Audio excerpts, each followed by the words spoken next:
السلام عليكم، مرحبا بكم في اول فيديو من سلسله قصص دينيه مشوقه. اليوم غادي نحكي لكم واحد القصه حقيقيه ولكن فيها عبره ودرس كبير بزاف رغم البساطه ديالها.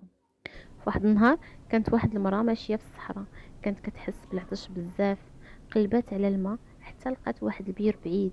تمشات توصلت لذاك البير ونزلات ليه وشربات وطلعت. ولكن غير كملات شافت واحد المنظر خلى قلبها يترعد حرفيا. كان كلب كيتنفس بصعوبة كبيرة، كيلحس التراب، كان كيموت بالعطش إن صح التعبير. الكلب كي كتعرفوا ماشي شي حيوان عادي، كيكون بعض المرات شرس مع الإنسان. خافت تقرب في الأول، ولكن الرحمة اللي كانت في قلبها خلاتها تحيد الخوف ديالها وتعاود تنزل داك البير مرة أخرى. عمرات ليه بالماء وسقات الكلب، وبهكا كتكون عتقات رقبة. الرسول عليه أفضل الصلاة والسلام قال: غفر لها بسبب ذلك.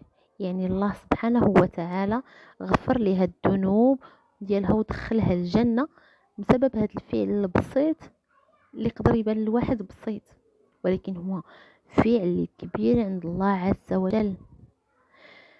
وهذا الفعل كانت فيه النية والرحمة والخير. في الخاتمة راه اللي نقدر نقول لكم راه الخير ماشي في الحجم، وإنما في الفعل وفي القلب وفي النية. وحتى أبسط المواقف إلا درناهم بالنية الصافية ربي قادر يبدل حياتنا وحتى آخرتنا. وما تنسوش، ارحموا من في الأرض يرحمكم من في السماء.